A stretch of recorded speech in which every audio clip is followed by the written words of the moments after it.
This is Abnormal Entertainment. I am a real American, fight for the rights of every man. I am a real American, fight for what's right, fight for your life. You're listening to the No Cry Zone, a progressive political podcast on the Abnormal Entertainment Network.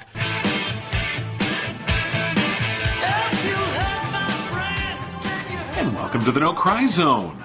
I'm John Arking with Rob Vidro, and well, David Hayes is he's undercover right now. He is in the medical system right now, checking out the new Trump care. Which is roll over and die, motherfucker. Right. So we hope he returns at some point, or he'll die, and we'll be advertising for a new host. But yes, he's a little under the weather this week. Yeah. So undercover with a fever. He's literally undercovers right now. Mm-hmm. So we wish him well, but and still plenty of yeah. And we also said just please stay away. So plenty of stuff to talk about this week. The last we met, we were facing a shutdown. It had begun over the weekend, and it was almost quickly averted, delayed. I kind of saw that in between the lines that the Democrats were just putting up another one of their, hey, we're gonna have a sit-in. Let's have a sit-in. And look foolish. Yeah. And you could tell that, they really didn't want to shut down the government to try and get this to the fore, but that's what it's taking nowadays, and it's going to be this game back and forth. Oh, they did it. Well, I mean, so on the positive side, the supporters of this say, hey, we got 6 years of funding for the CHIP program out of this, and that's worthwhile, which it is. And I think that should have been what was being talked about, really. This immigration is just the brown fear, the fear of the brown person. Well, that was what we didn't want David here for. He had a different brown fear. We didn't want that. But no, you're right. I mean, obviously, there's this, latent, rising to the surface racism that is being utilized here.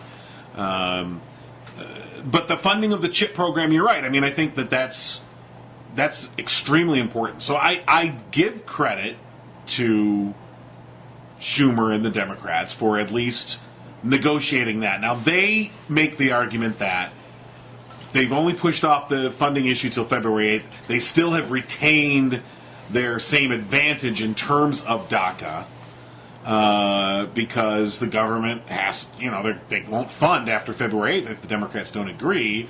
And so they feel like, hey, we got CHIP, we got that out of the way, and now that's no longer in play. And now we can move to DACA, and we have the same position that we had before. And this time, according to their argument, they will be coming at it in a significant advantage because they can say, hey, we already compromised. That's how, now it's your turn to compromise.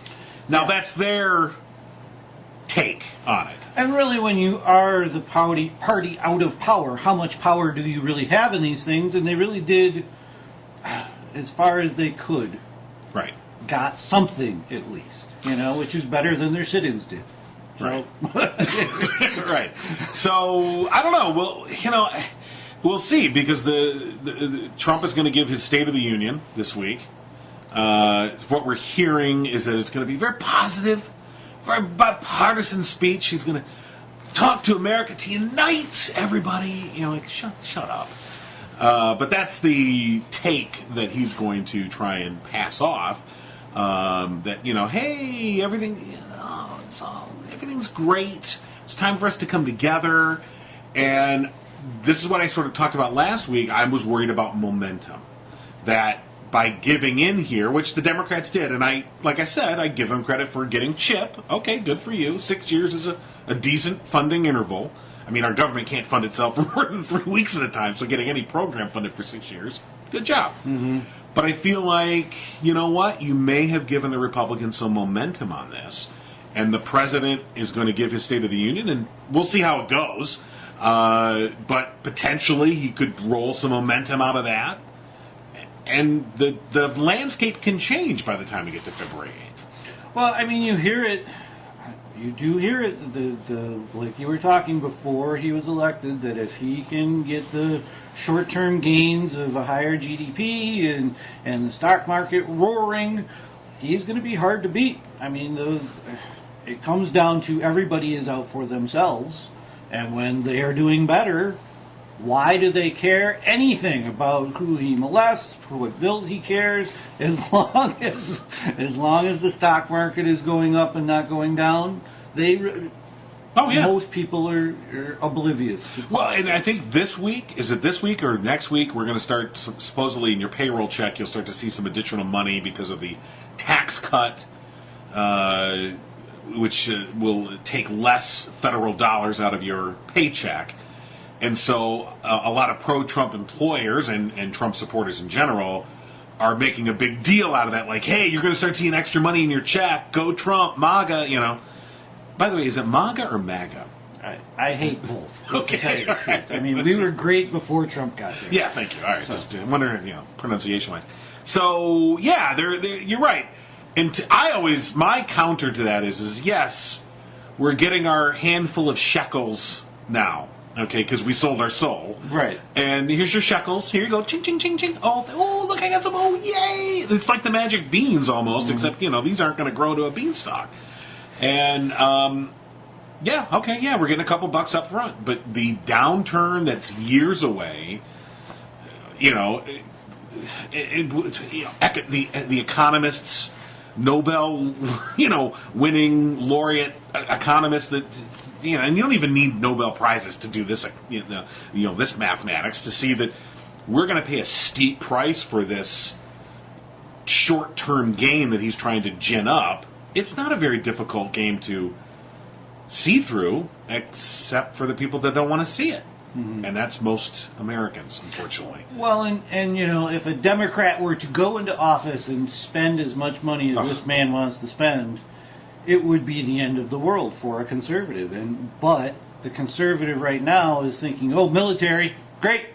That's excellent. That's good for work. I'll get more contracts out of that. Yeah. Put more things in the military.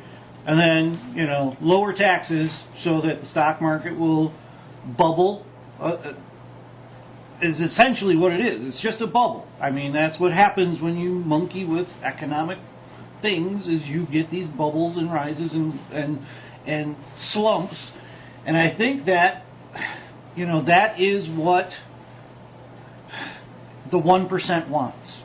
Because even in a slump, a person who is smart with their money, has teams of financial advisors, they pull out of one thing and go into another thing, and they're happy. Oh, yeah. Kind of like Mnuchin.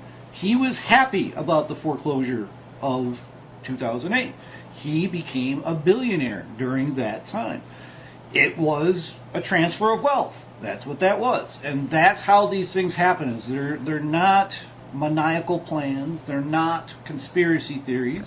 Is they are just smart with their money, have teams of advisors that say, hey, we can get into this market. Oh, oil is bad. Let's get into timber. Oh, housing is bad. Buy, and we'll wait. And now they're selling after it comes up. Whoa. And that is, I guess, one person's version of an American dream. It's just not the majority. It's the 1%. Yeah. And really not even the one. It's the tenth of 1% that has that kind of extra capital. I mean, most of us, when there's a downturn, we're almost immediately hit in the pocketbook to we literally are like, oh shit, all right, no more movies, or no, we're not eating out anymore. I mean, like we immediately cut our spending habits down. When you're that top 1% or 1/10 of 1%, I mean, that doesn't affect you. Right. It's not going to affect your life. You have so much money, you have so much. Your capital is such that you can take advantage of that crisis. It's a crisis for everybody else. It's an opportunity for you, and that's exactly what they do.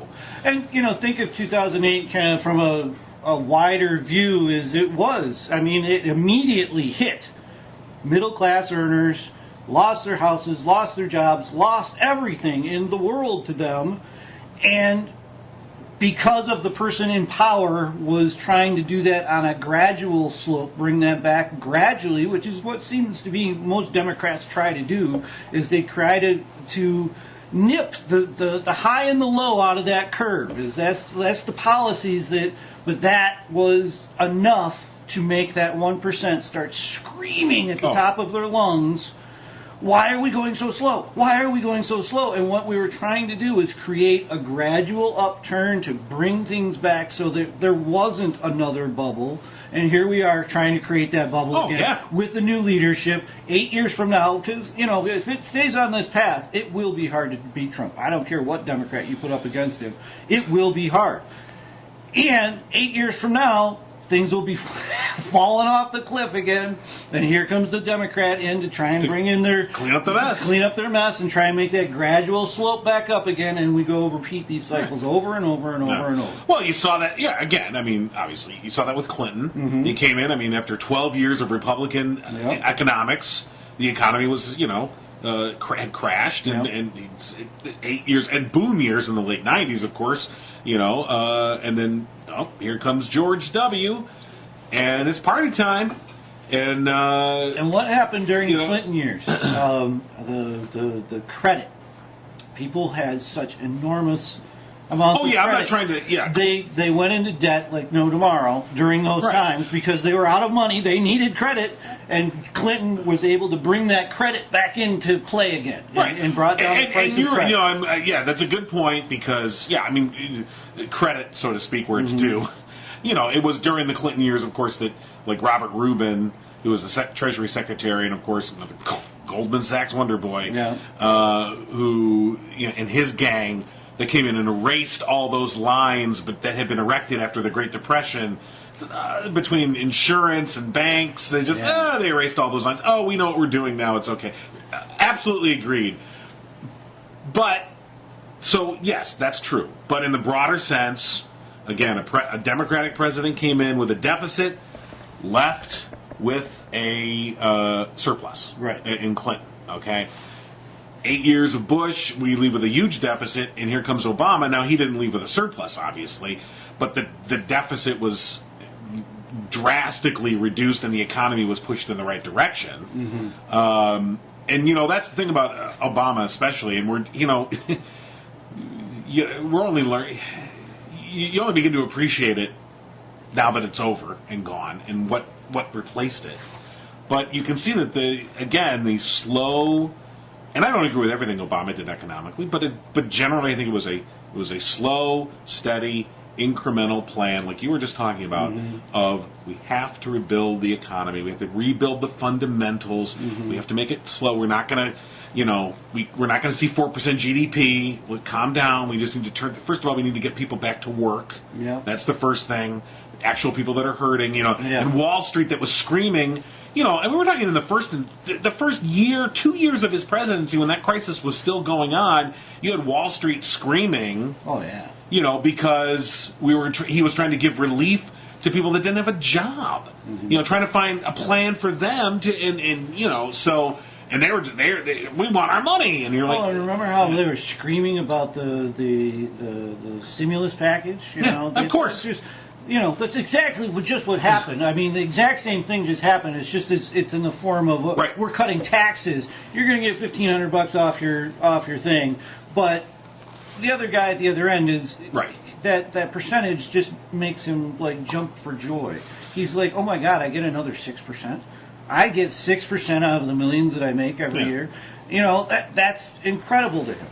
But to get $1,500 for a family, basically, it's just a slap in the face. It really is, and they don't even realize it that that's what's happening here. Is in order to kickstart that economy, to start that raging fire again, they're giving all the money to the. And here's the difference exactly. So the $1,500 that the family gets, they spend almost immediately. Right. Okay, and that's the jump start of the economy because that money almost immediately is spent on either. Whatever it may be, an upgrade, a new car, paying off a bill, whatever, but that money is pushed out into the economy immediately. Whereas the millionaires, the multimillionaires, the billionaires, the money that they get, they're not spending it. They're banking it. They're investing it. Well, they're investing it. They're not putting it back into the economy. They're putting it back into themselves. It does, in that one sense. I mean, it will increase the stock market to a point. The stock market does have that breaking point, though. Everyone does. You can look around it all around the world. As soon as it gets to that point, and what they're all saying is, "Oh, we can handle it. Right. We can handle it. It's okay." But that's what they always say. Yeah. They always say that. And we always believe them, and we're always in trouble. That's we'll move on to healthcare here in a minute, because Bernie had his big thing. I don't know if you watched it. I did.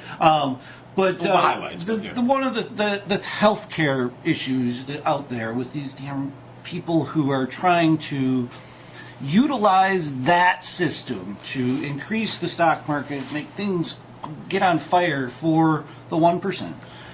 They fight vehemently against this health care. They don't want to give health care to Americans. They think there's too many Americans. They think there's Americans that aren't producing. And if you aren't in the stock market doing what they're doing, you are vile humans, and you might as well just die. Too many Americans. Well, one of the things that comes out all the time is that Rand Paul, becoming a slave. If you were a doctor in America under Medicaid for all, we could send the police to your door and knock on it in the middle of the night and drag you off to care for people, and you are becoming a slave. Same thing happened with the credit. That's what happened. That's why we all have to work so fucking hard all the fucking time, with our wife going to work, with us worried about our job, with us, is we went into credit. And it wasn't even us, it was our parents that went into credit. They used to have a car that they could go turn into more car the next time. You used to go to the thing and negotiate a damn good price for your used car. Now they slap you in the face. It's a $50,000 car out the door, it's a $12,000 car in the door. That is not gonna work. So why would I buy that car? So now I'm renting a car. I'm renting my house because I basically don't own it. The bank does. I just pay my $1,500 a month every year, or every month, to get to stay there. I'm never going to pay off that house. How many Americans actually pay off their $300,000 house that they bought at the bubble that is now worth $180,000? It's not going to happen. All of these things happen with credit. That is the enslavement of America. And what we all have to realize is that is what happened historically, and we have to reverse those things. We have to start to give Americans more money to save, more money to spend on their children, more money to keep a parent at home, to have family values, more wages, more. It's not even jobs. We have to rethink the whole notion of what the American dream is. So you mentioned the house. We've grown up with the notion that our parents hammered into us that the American dream was owning your own home. Okay, and that's your biggest quote unquote investment is your home. And so, if anything I've learned in the last 10 years that I've come to believe firmly is that your home is not an investment. It is not an investment. It is a liability, generally.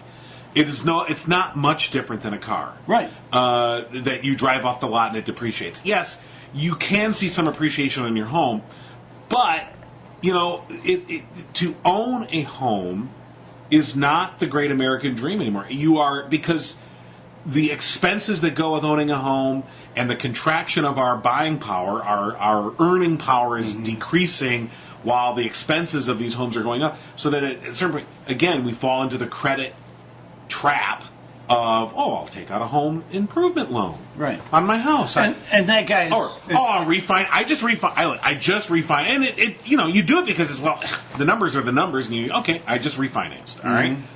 And got a lower payment, took advantage of the lower rates, got a lower payment, got a little cash out of the deal. All right, nice, great. But I just refinanced for another 30 years. I'm 52 years old this year. So literally, if I don't... So really, I'm going to own this home until I'm 82 when I pay it off? No. We all know that doesn't happen. That's a fallacy that somehow we're going to own this home. We all know that at some point, we all wink at each other, us and the banks. The bank knows either we're just going to refinance this again down the line, or we're going to sell it, or we're going to go into default. They know it. We know it. I'm not going to stay in this house till I'm 82 on this mortgage. No, that's not going to happen. That just doesn't happen. And that's why this is why our companies are leaving America. It isn't because they see such great profits that going abroad would only benefit them. You know what I mean? Right. They're basically leaving our market. They're taking the resources here and finding people abroad to sell their products to because the Americans don't have the disposable income that they used to. And we are not the buying force. And I mean, I opened with Penny, that retail store, and that really smacked me in the face. Is like people just don't go out of their house. No. They go to the grocery store now. There are. But how long will that even last? Right, but and look at the upsurge in Aldi. I mean, Yeah. I was going to Aldi because I used to like the weird foods, and Sure. you get different stuff, and I didn't really care about the prices at one point. And now it's like, holy crap, I can save $60 at Aldi, and you can see that there's a lot of other people that are there at Aldi now that were at Meijer's, and it's a slow trend, and that is what I guess I want to get people involved in, is like, hey, we are all, you have a job, I don't care if you invest or don't invest, if you have a job, you deserve more wages. I mean, you just deserve more wages. Our flat line of wage curve is insane. There is no other country on the planet that has a curve like ours. It's insane. It is just certain companies that are basically utilizing and making laws to their benefit that enslave us. Right. That actually enslave us. Well, look, we've heard this for a while, but I mean, I think it's demonstrably true. We're going to be the first generation that will be less better off than the one before it in American history. You know, you can track each generally. I mean, there's always minute exceptions, but generally, generationally, each generation has done better than the one prior to it. For a variety of reasons, but that's always been the case. We're not going to see that now because of like you said, the flatlining income, and frankly, it's not even flatlining. It's retrograde now. We're losing ground. And it's because our whole economy is being propped up by the banking industry, and we don't, and we have to give them those laws because that is. Right. The numbers. I feel like our economy is like the numbers. It's like a Hollywood set of an old West town, and you ride down the town and you look and you go, "Oh, this is cool! Wow, look at that!" Then you go around the back and you go, "Oh," and you just see that it's propped up. Its storefronts propped up by 2x4s, and oh, okay. And that's, I mean, if you are whatever your company is, you're Global Corp Inc. You're right. Where would you want to put you want to sell to China? China? The Chinese has emerging markets. You want to go, exactly. I mean, and Asia is the place to be. And buy low and sell high. And China is the country where you're seeing this massive middle class that's been formed and still forming, and pushed up, but being pushed forward. And China, I'm not trying to say, oh, we should emulate China. Not saying that at all. But nonetheless, again, like you were saying, if you're a company, there's no long-term growth here. You go sell to China. And so what they're doing, like you said, they're pulling out what they can now. They're extracting the final resources out of this mine. It's like, they've been mining, it's like having a gold mine or a silver mine. You mine it for so many years, and then the vein comes to an end, and you get those last nuggets out while you can, and then you blow the mine entrance, and you move on. And what it reminds me of is playing Risk as a kid. You knew that one player was faltering, he's not getting it, he went from 100 armies on Russia, he's got 6 now, So, like, the rest of the players are like chomping at the bit. Okay, I'm gonna roll him now. And everybody just keeps rolling that one guy. And that's us right now. I mean, we're in the hole in credit. We're playing dice with our economy right now, basically. We are becoming more and more enclosed in our own economy instead of trying to disperse ourselves. We are counting on, I was listening to a country song last night.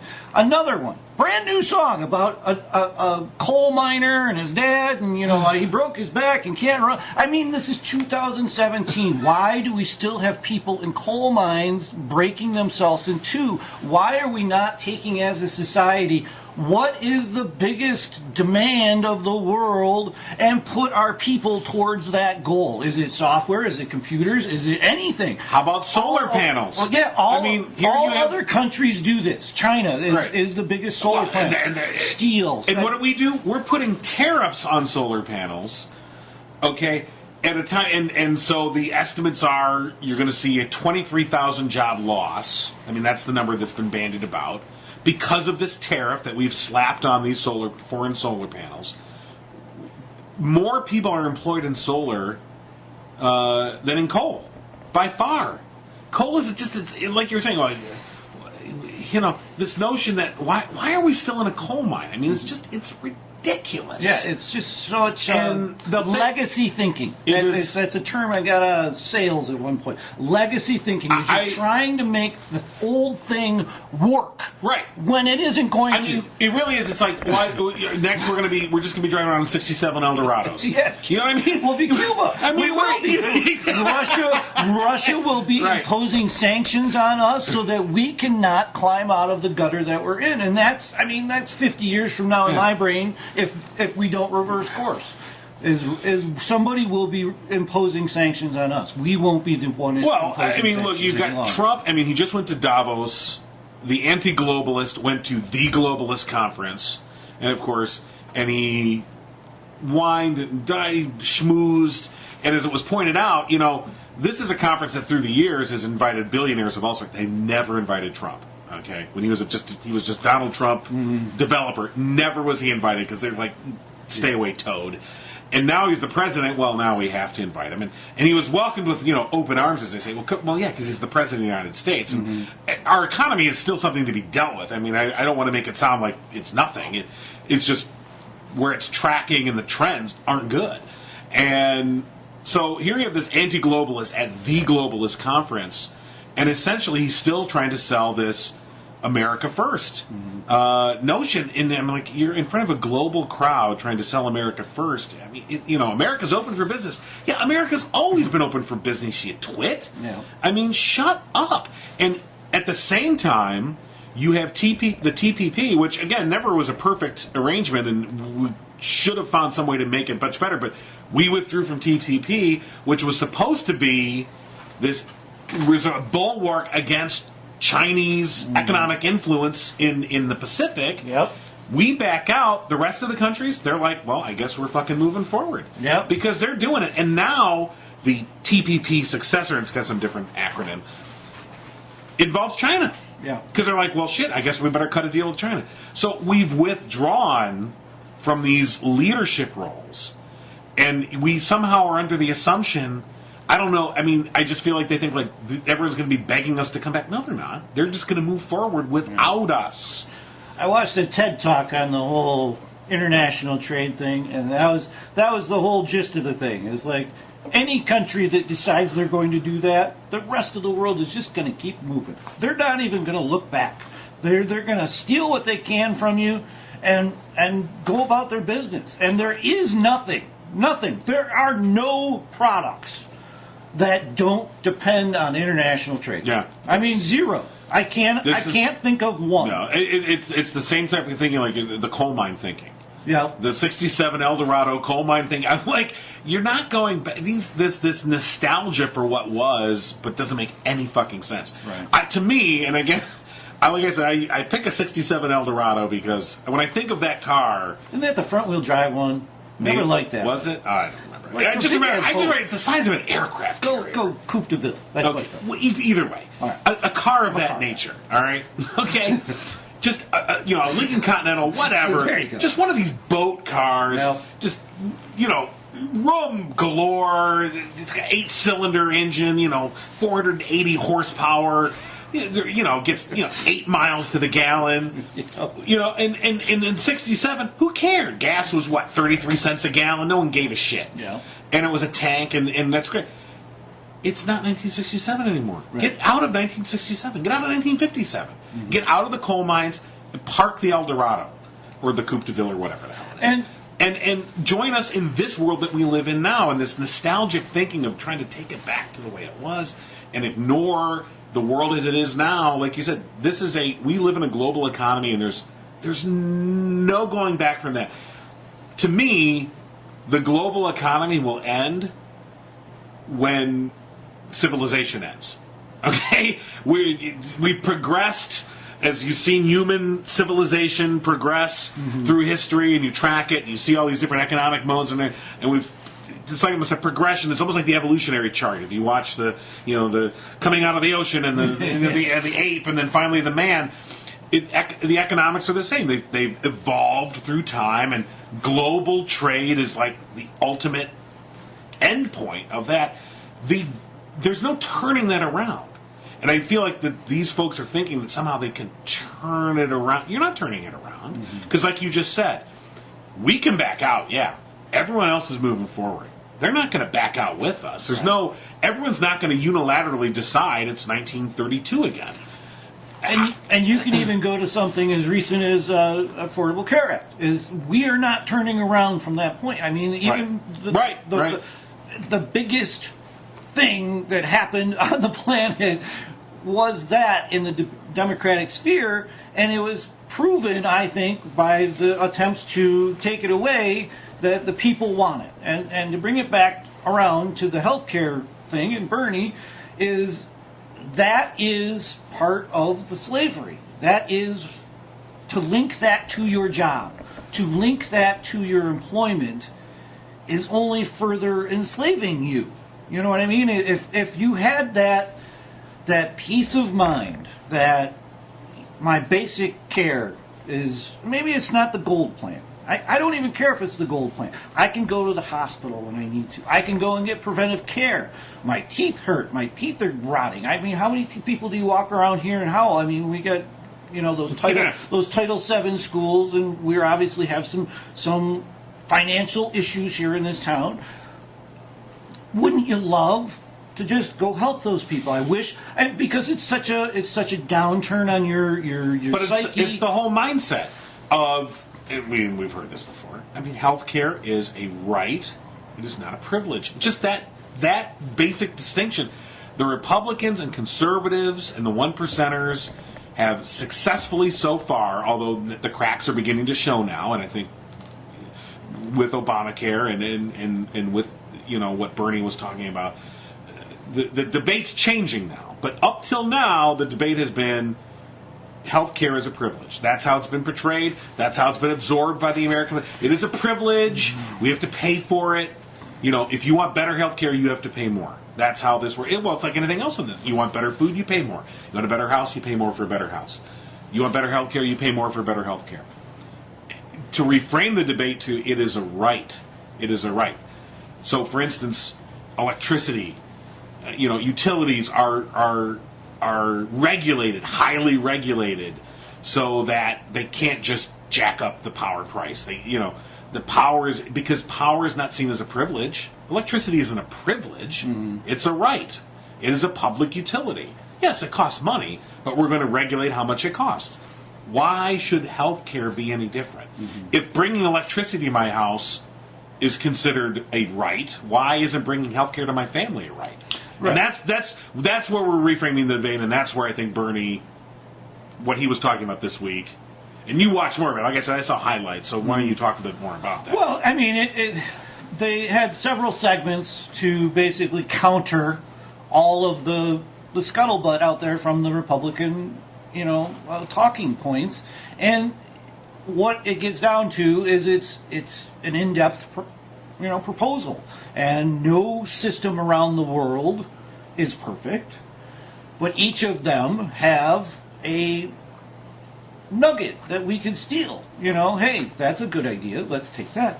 Hey, that's a good idea, but once again, this America First has put up our walls again. Yep. We don't even want to look at what the rest of the world is doing. And to go to China, if you were really smart and looking at the countries that are the most economically viable and the ones that are the ones that all of the investors are flocking to right now, what are they doing? They're phasing out fossil fuel. What are they doing? They're phasing out diesel.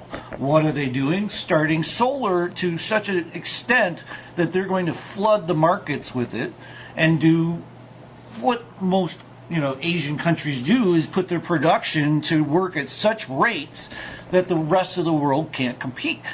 But that doesn't mean that doesn't help us. If China wants to, create all of them, you know what we could create? We could create the holder or the system board or the battery. I had a great idea about, everybody's going to this. Well, pretty soon you're going to need a little shack that's fireproof, and we could be creating those out of shipping containers and shipping them all over the frickin' world to encompass what the rest of the world is doing to create these jobs amongst ourselves. Right, instead of putting up our walls and saying, oh, we're the best.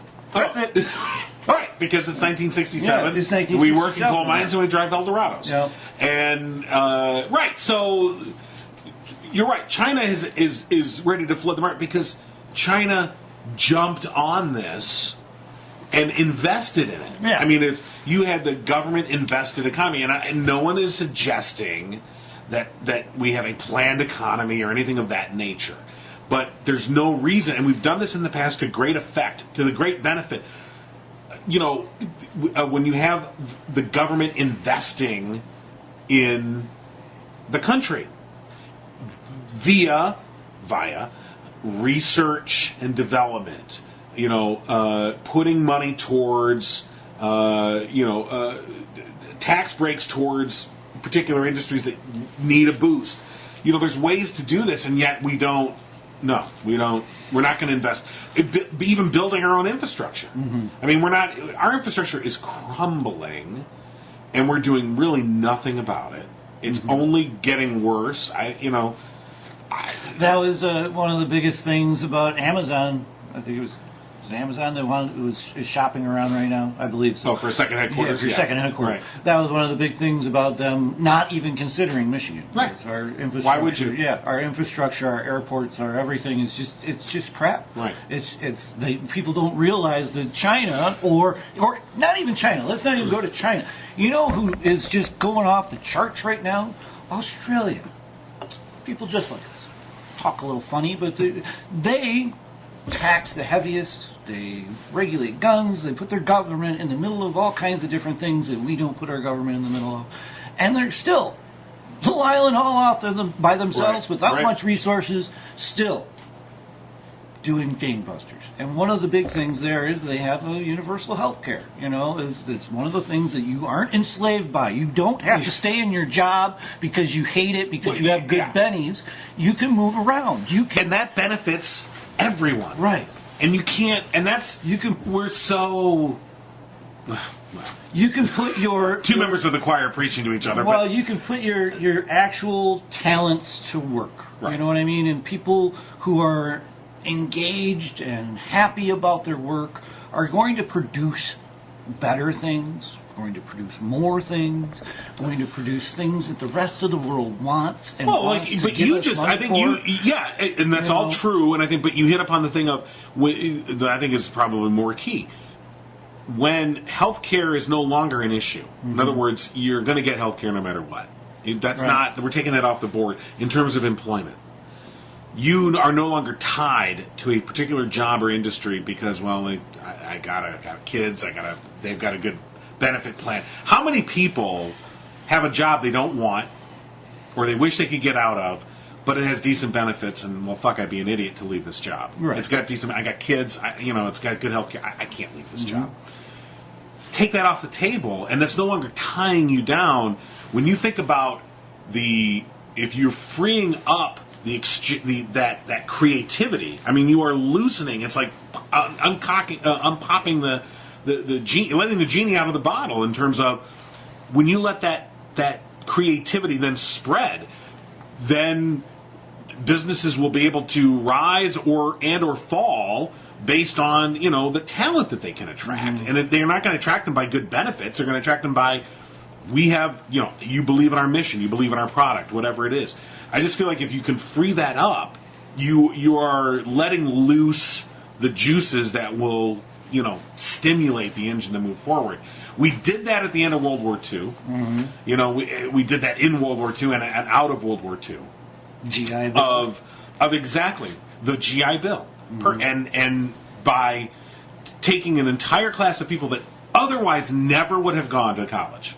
I mean, there's no doubting that millions of people went to college in the 1950s, who otherwise, in late 40s and 50s, who otherwise were never going to go to college otherwise. Mm-hmm. They were never going to afford college. They never even had their sights on college. College was never in their... Those people that then went to college in the 40s and 50s on the GI Bill, and frankly, they were going on the GI Bill into the 60s. Those folks, when you think of everything that they created afterwards, mm-hmm. that was the government taking money. I mean, the college wasn't free. The GI Bill said the government will pay your college bills. Mm-hmm. We'll pay them. No. We paid a bill. It was the government paying and loosening that creative energy out into the... And so this is the thing, the America that they all wistfully think for. Oh, the El Dorados and the coal mines. Not the coal mines so much, but the El Dorados and the great time of the 50s and the 60s where there was just, America was the preeminent nation of the world. The economy was unrivaled and times were good. Everyone was doing better than the year before and so on and so forth. And we'll gloss over, the subjugation of women and minorities. But nonetheless, that America that they all hark for, where did you think that came from? That came from an activist government. Mm-hmm. Okay, that came from the New Deal. The New Deal was exactly that. It was a New Deal. It absolutely redealt American politics in a way that was unthinkable prior. And we still live in a country that's based on what the New Deal was. It's dying, though. Mm-hmm. I mean, the flame is going out. The gas is running out. We're not refilling the tank. And, it goes to that same thing of the Republicans have won the war of the headline, and we are all, I keep hating to use the word, but it's a Tom Hartman word, as we have been. We've been enslaved, and we no longer have the time, the inclination to be a part of the political process. All of these things are transferring the wealth. The transfer of wealth is now taking the form of law writing and political corruption and gerrymandering to stay in power. And it will only stop at this point, I think, when a crash happens again. Like the crash of 29 or something like that, where, things were, people thought everything was going well in 1927 as well, But there were policies in place that were trying to accelerate everything, and once again, you got to be quick on the refill if you're going to be burning the gas all the time. Right. So if we're not refilling the bottom, education, infrastructure, those type of things for the Americans, and wages, once again, new jobs aren't created with lack of demand. There has to be demand to get new jobs. So if there is, shrinkage of retailers, you kind of understand that there's lack of demand, and those products that are being made aren't going to be bought, and those stores are going to close, and those jobs are going to go away, and pretty soon there will be, these retail deserts almost. You can kind of see it coming already.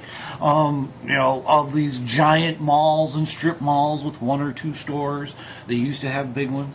These are all signs of an impending doom that the people who are on board with the policies right now are still going to reap benefits, and the whole lower class, if they don't come together without a Republican, without a Democrat, and say, hey, these are the things that we need to live and produce for this economy, and fight for them and do those things and get that out there as that's the message.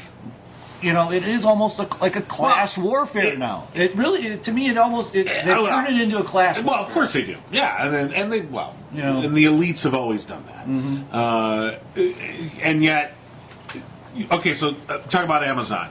And they, Detroit was one of the cities that was in the running, or at least they put in not in the running. I don't think it was Detroit, but it was Michigan area. I think the city of Detroit. No, the city of Detroit had put in a bid. Yeah. Anyway, maybe there was other, but anyway, Michigan in it.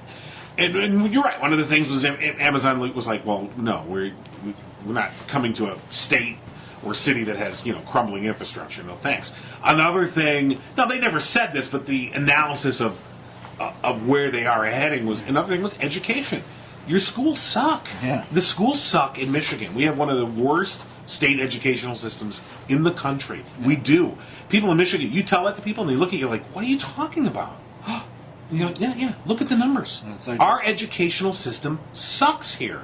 Why would any company, an international company that it's going to bring you $1 billion in investment and tens of thousands of employees, why would they come to a state with a shitty educational system? Mm-hmm. No, that's not going to attract anybody to come here. They're going to want a place that's going to have a decent education system that people want, that don't they don't mind their kids going to.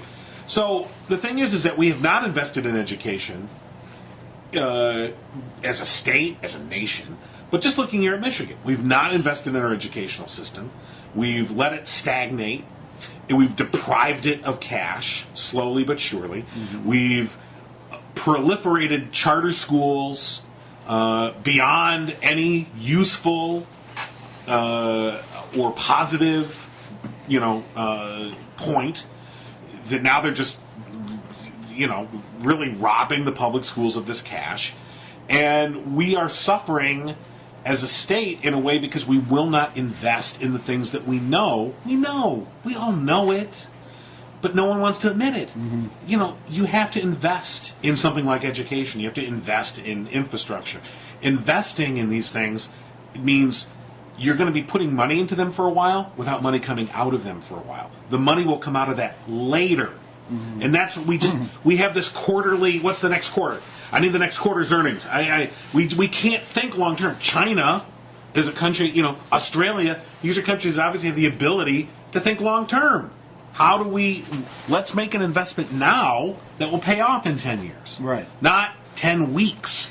Well, and that's how we are in this country. We won't invest in something like education because God forbid that a politician, because it's the end of your lifetime as a politician, if you stand up and say, well, we need to put more money in education, that means we're going to have to tax you for it. Mm-hmm. Well, pack your bags and go home. You're not a politician anymore. And we live in this circus where we will not face the reality of we need to reprioritize our spending. We really don't. And the fact of the matter is, we really don't need to tax people more if we would really just reprioritize our spending. Mm-hmm. I mean, if you even just defense spending. Sure. I mean, God, if you could just really reprioritize the defense budget, mm-hmm. take a tenth of the defense budget and put it into education. Which, by the way, I think you could make a very good argument that one of the best ways for national defense is to have a good educational system. That's one of the quality ways to make sure that you stay safe as a nation is to invest in your educational system. So to me, taking a tenth of the Pentagon's budget and putting it in education, and really, would our armed forces really suffer if we took a tenth of their budget? I don't think they would. Mm-hmm. If we're talking about, we don't need that advanced fighter jet. Sorry. We don't need a new fleet of aircraft carriers. Sorry. Don't need new nuclear submarines. Don't need that shit. We could pay our soldiers more money. We could provide them with health or with child care. We could give them better benefits than we do. We could take care of our veterans, but of course that's never going to happen. We are going to pay money for missiles and submarines and aircraft carriers because, well, our system is completely corrupt. Mm-hmm. Those companies have the money to bribe the politicians to make sure that money, that spigot still goes. Education does not do that. And it goes back to your storefront thing as well. I mean, Learjet. Let's say Lear has a contract for something. If they don't get that contract, their whole business is based around that. So they have to. They're just doing what they have to do to survive. It isn't a big conspiracy theory. It is a matter of there is no force against them doing whatever they want. The people of America just completely it's corrupt. Well, you know what, guys? We could change that by the people that we send it into office. If we make this a priority, that if we ask the question every time we see a politician, what are you going to do about this? I mean, there are certain things that you can continually do as a populace to change that reality. Well, but and we won't do it. But It just drives me crazy. But we're not educated enough to do it. And we don't want it. But Americans generally, by and large, I'm sorry, I know this. Americans are fucking stupid. I mean, I am sorry. No one wants to hear that. I'm not saying there's not smart Americans. I'm saying that generally, as a populace, based on what this country has gone through in the last 20 years, God, we're fucking stupid. Well, we are dumb as hell. I think there are. Once again, there's enough smart people to actually gain the power. But we won't. What the problem is we don't listen to them. The smart people are separated by the two sides. We mock the smart people. We mock them. Yeah.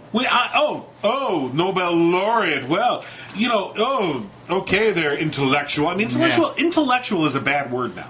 Right. It's a bad word. Yeah. How much? If you get smeared as an intellectual, what the fuck are you talking about? Smeared as an intellectual. They're corrupt somehow. But did you even do a story on it that the doomsday clock clicked closer to midnight? Yes. Did you do a story? Right. I did not. 2 minutes to midnight. 2 minutes to midnight. Yeah. And you listen to all those people come out with all of those things. Hey, this is why. It wasn't just because of this. It's because of Trump. It's because of this. It's because of this. It's because of this. No one wants to hear those real reasons. A lot of it was climate change. No one wants to hear these things, so they go, click, YouTube. Well, we can't. Yes, well, YouTube, no shit. I mean, look, we can't even convince. We have trouble convincing people evolution is real. Get your flu shot, and the Earth, yes, is round. I mean, the Earth is round. One. Have you ever heard somebody that's really fighting for that? Oh, yeah. I mean, really. I mean, that's the stupidity that I'm talking about, and it's growing. It's funny because. Or at least that's my sense of it. Maybe it's anecdotal. I'm willing because they're getting a bigger audience. Right? I'm willing to give that, that's possible. But it just seems it's like the Tide Pod eating. Okay. It's happening. It's not that that's a lie or fake news or anything. Yeah, they're verified that you've got people. I mean, like, really, people are eating these. And at first, when I heard about this, I thought, they think it's candy. Like, they don't know. No, they knew it was detergent and they ate it anyway. Well, then we're done here. We're done as a species then. We're eating detergent on purpose. What the fuck is wrong with us?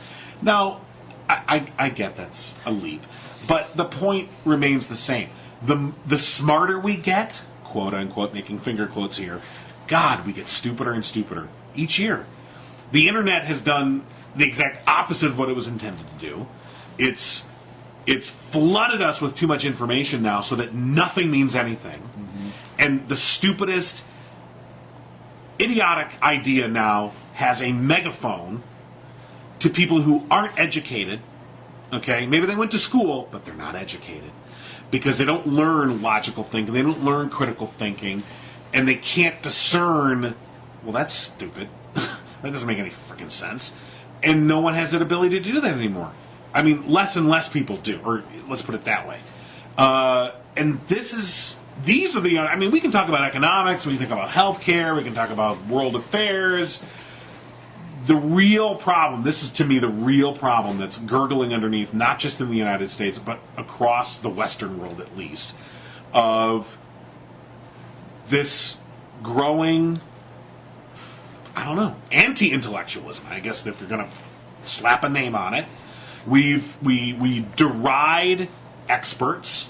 We deride data, and there's a difference between data and information. That's a key critical concept. And again, you have to have critical thinking to understand the difference between information and data.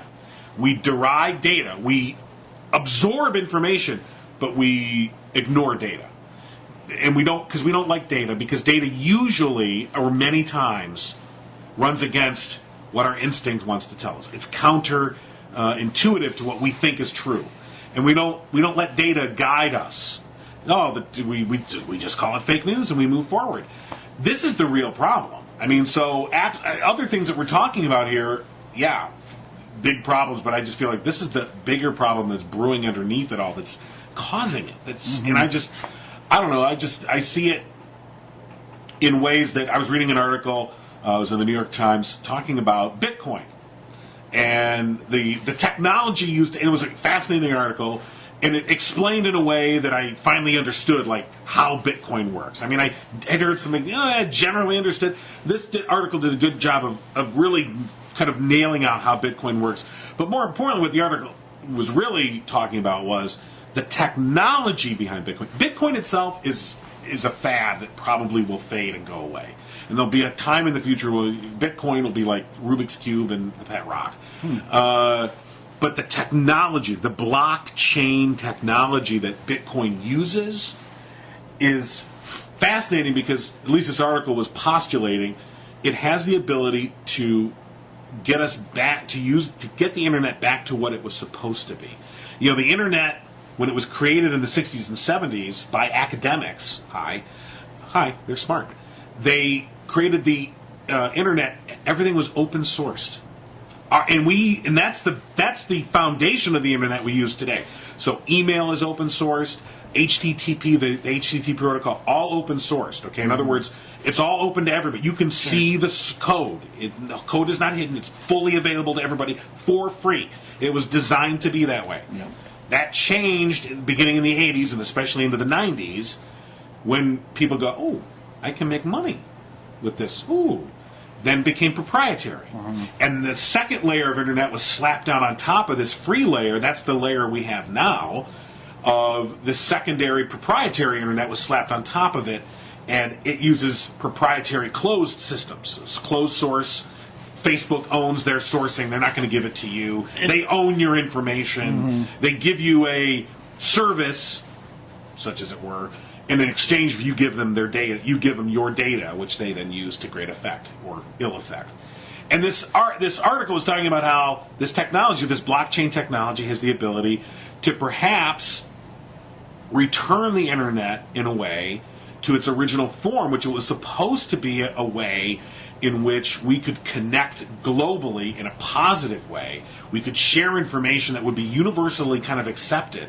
This is good information. And it was talking about how basically, which I'm not going to go into the whole damn article, I probably talked about it too much already.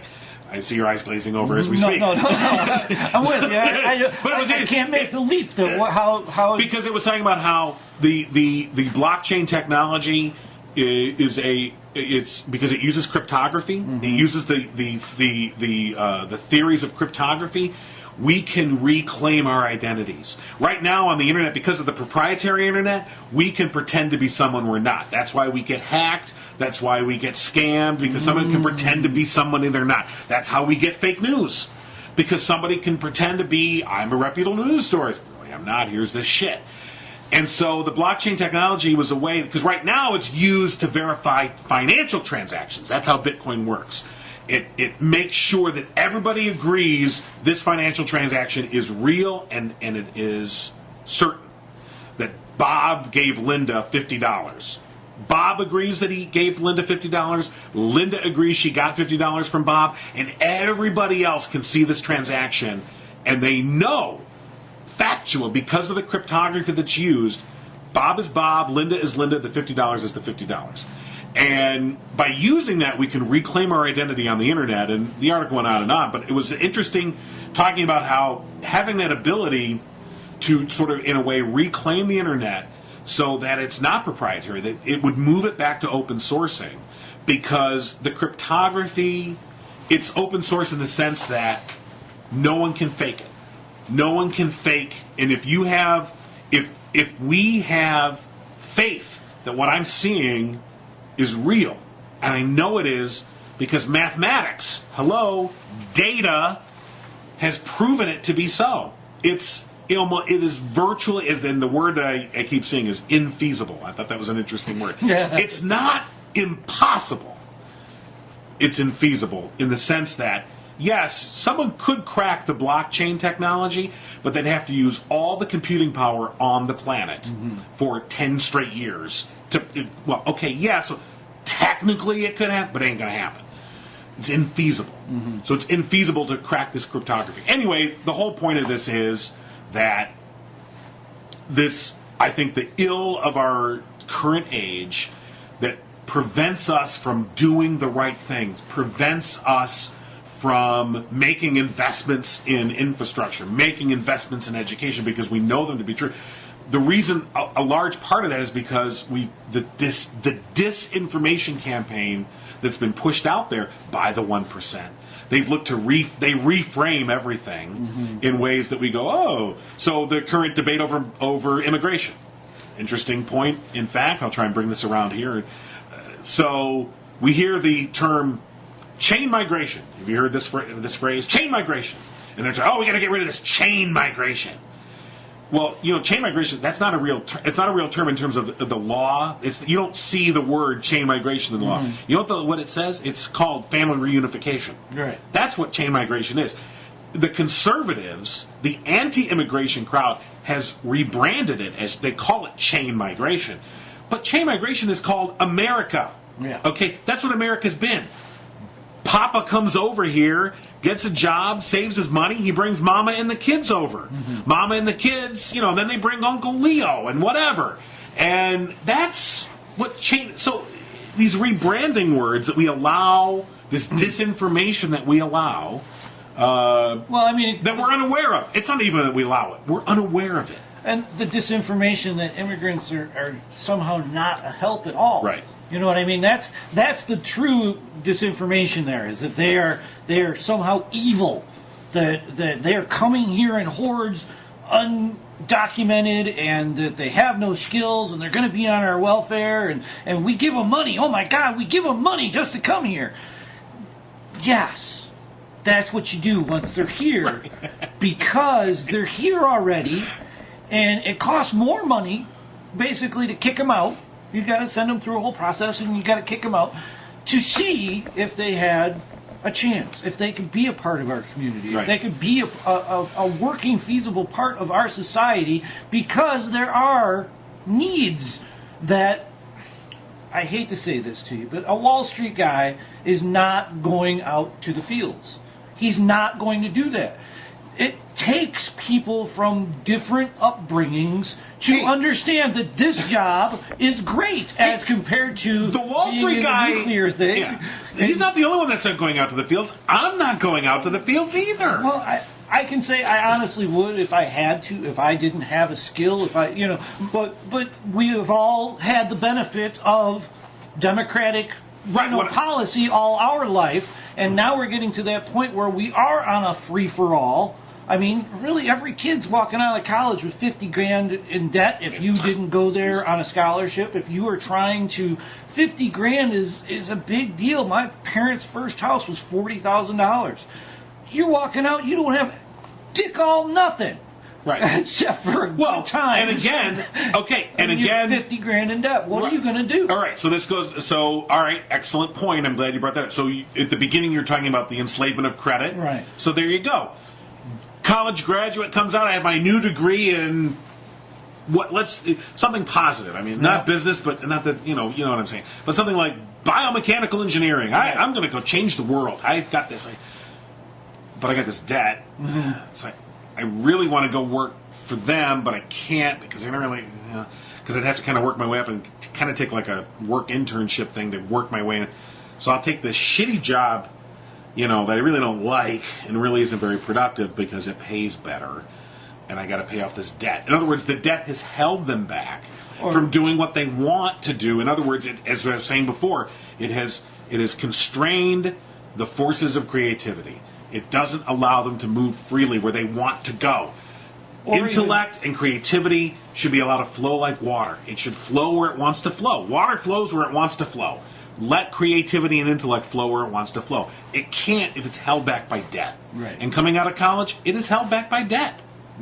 Where it wasn't before. The guys that had the GI Bill, they came out of college, no debt, and I have a college degree. Now I'm going to go take a job that I want, and I'm going to buy a house. And I'm going to get my 67 Eldorado. And then I'm going to pay both of them off, right. And then I'm going to buy a bigger house and a bigger car, right. and have some kids and get them through college. Right. People don't realize that it was those policies that did that. And really, for some guys, after the war was over, that was a reason to go into the military. Is the job market in their area wasn't all that great. I can go into the military and give them 2 years and come out and get an education anywhere on the planet. It still is. I mean, that is still a huge thing that we need. And people who, want to go, buy another aircraft carrier don't realize that our good standing in the world was because our Army and our public were united in one mission. And we were going to go and spread our message around the world of this is the way you should do it. Everyone should be free. Look at how we can do this. And somehow along the line, it got perverted to what's more profitable. And, that happened in the auto industry, and government had to step in place to say, no, you can't just worry about profits all the time. You have to have a social contract with our country. You do. You are a part of us. You're employing our people. You have to have this social contract. Well, what I see now is all the Trump supporters who keep talking about all the Fiat says they're going to invest $1 billion. Fiat Chrysler's going to invest $1 billion in their plant in Michigan, and Ford's going to be bringing back production from Mexico here, and it's all because of Trump's tax policies, and they're going to be giving these dividends and And I go, yes, the same auto industry that you wanted to shut down, Republican conservatives, that you wanted to let die, you wanted to wither on the vine, and that Obama saved, and I'm going to give him singularly credit.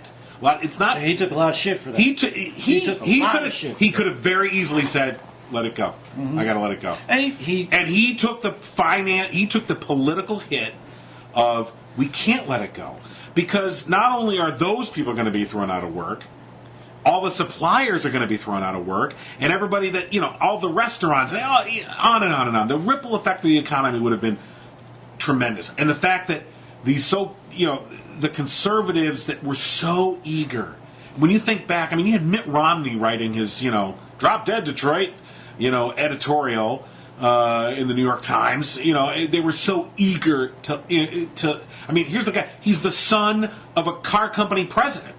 George Romney ran AMC, and yet they were so eager to let American car companies go under. Why? Because they wanted to please their Wall Street masters. Their Wall Street masters wanted their pennies right now. We want our pennies. Pennies right now. We want our shekels right now.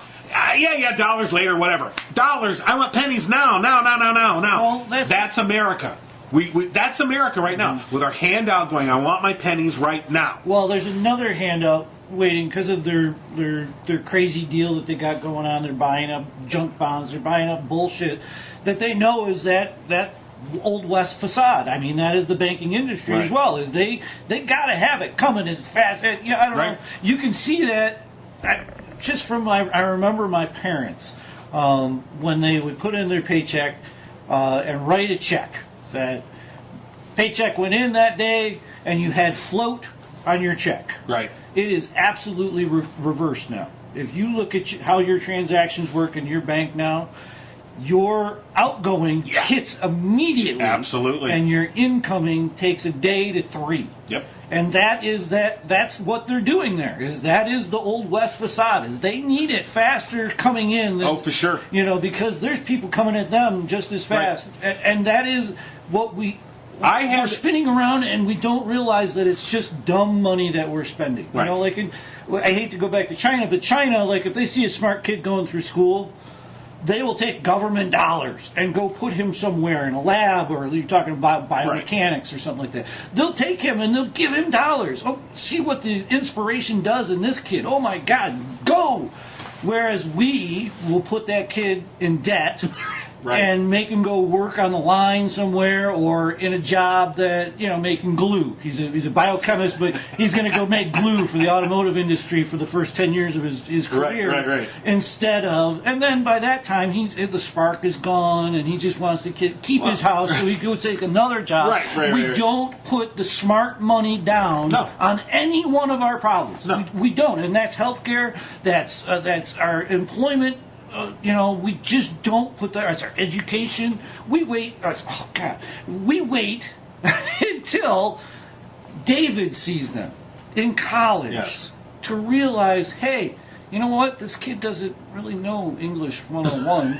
Right? How does that happen? Yeah. Well, That is 12 years out of that. for every reason I just stated. That is, that's the that is Yeah. such a. And that's a problem that none of us actually want to talk about, and it goes to all of our problems. They are not headlines, but the Republicans have turned them into headlines. Right. And they make them very easily to be emotionally charged about one side or the other, and I blame it entirely on the Democrats that they do not have a better message of a long-term Well, I wouldn't blame goal. it entirely on the No, Democrats, but the Democrats are due their blame. Don't get me wrong. I'm not trying to absolve them of blame, but the blame primarily belongs on the Republicans. I'm sorry. I have no problem saying that. The Democrats have their due. The Democrats have their problems, and they should get their fair share of it. But if we're going to be divvying out portions of the pie, most of it goes to the Republicans. They've bankrupted this nation to please the 1%. Right, and the Democrats went along with it to get elected in that system. You know what I mean? Goldman Sachs is But- Clinton's biggest, Agree. provider. That's why I said they So- deserve their fair share of blame. Not trying to absolve them of it, but I just don't. I don't even think it's 50-50. I don't know, man. I think at a certain point in the game, when the bullshit started coming out, really Reagan, for that trickle-down bullshit, when that was proven to not work. But when they came at it again. Yes, the Democrats, you could say, colluded or conspired with trickle down during Reagan years, or with George W. Bush to supplement. But when Democrats are in charge, they generally don't do that. Okay? All right. When Obama took office, when there was the blue wave that brought in Obama after 8 years of George W. idiocy, and voters said fuck it, and they brought in a Democratic Congress, and they brought in a Democratic president, and for those 2 years that they had, and again, I still have plenty of criticism for how the Democrats handled it, but when they have that power, their inclination is to do the right thing. Mm-hmm. Okay? When they're in power, they are inclined to generally do the right thing. Republicans, it's the exact opposite. When they're in power, in my mind, they're generally inclined to do the exact opposite of what's best for the nation. They're inclined to do what's best for corporations. They're inclined to do what's best for the top 1% of America. They're not inclined to do what's best for most of Americans. So, yes, Democrats are complicit. Okay? There's no doubt. I am not trying to say that Democrats don't have a fair share of blame here. But it's 2 governing ideologies. And if you have to, and look, we don't have any. We have a binary choice in this country until there's a political revolution. And Bernie was the last thing that came slightly close, and it was only slightly. But until there's a political revolution, we have a binary choice. It's Republicans or it's Democrats. End of story. Who are you going to pick? This was where I was going. It was more of like the Milo Yiannopoulos. My theory on Milo Yiannopoulos is let him talk. Just let him go over there and talk and say whatever he says. You just have a better plan. And that's where I find them the most irritating, the Democrats, is instead of not only just fighting them, which you kind of see that on the pundit shows, they're wrong, I'm wrong. They have never really just come out and said, okay, this is our plan for America. And this goes back to they get 100 Democrats in a room, you got 100 different Democratic parties. But it does come down to that, I have to offer a choice of a plan. Right. Oh, yeah. And we're agreed on that. And the Republicans, they make no qualms about it. That is their plan, is we're going to cut taxes, we're going to get government out of your life, and it's been repeated over and over and over and over. Right. So it doesn't even need to be said any longer. But one is intent. The other one is not intent, but I think poor management, poor leadership. Yes. The Democrats suffer from poor leadership. Poor You will not get an argument out of me on that. Yeah. You will not. And the Republicans do not suffer from poor leadership, i.e., in terms of what their intent is. They have great leadership for their intent. Now, great leadership for our country? Not so much. Great leadership for their intent to benefit corporations? Yes. All right. Now, great leadership. I'm going to make a generalization here. Do you think that because of the more empathy involved in a Democratic Party, is they kind of care about society. They put themselves in that other person's position. They try and make things better for that person. Try to make things better for the society in general. Does that make them then, in essence, too scattered to be a good leader? Is that why you see that in Republicans? Is they have less empathy? Yeah. You know, and that is the sign of a good leader. Patton, you know, people that we hold high in, you know, Montgomery in England. You know, there's lots of terrible stories about that guy doing bad things to his troops, just like Patton did, and pissing them off, giving them tea when they're shot. That was just crazy. You know, things of that nature. Do you think that is a sign of leadership? And if it is, wouldn't it be best for us to have a good plan put together to try and entice someone like that? Of course it would. So, and I hope we come up with one. I have hope. I won't say faith, but I have hope that we will. Right. That and I would say this.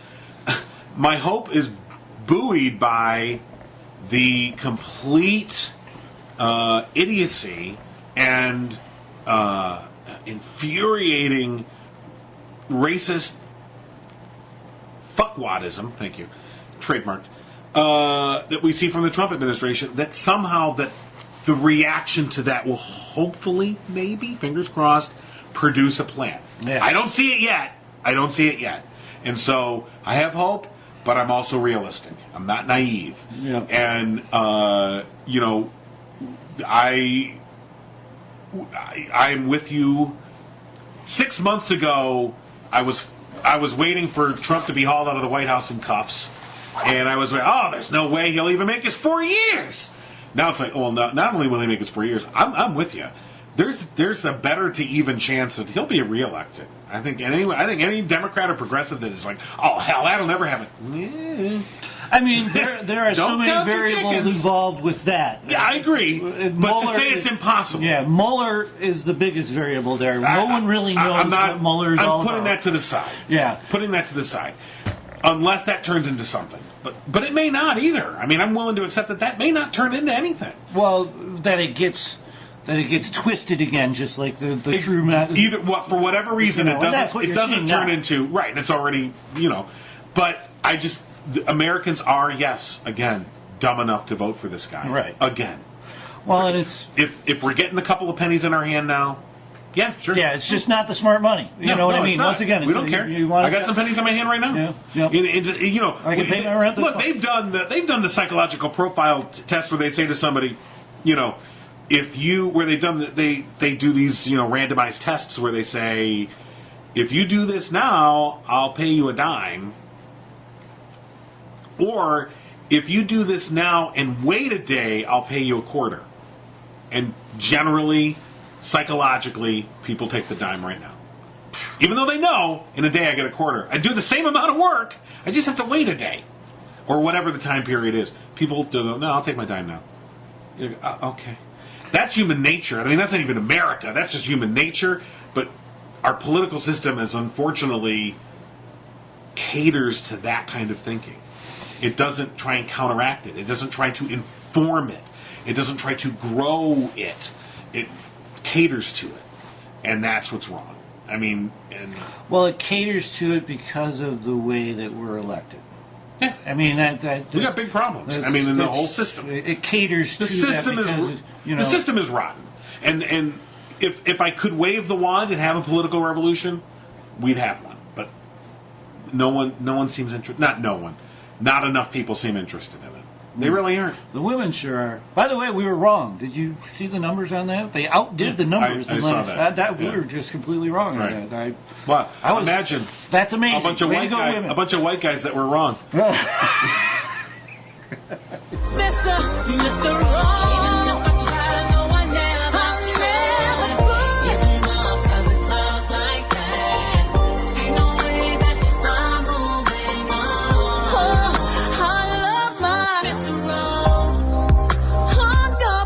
Your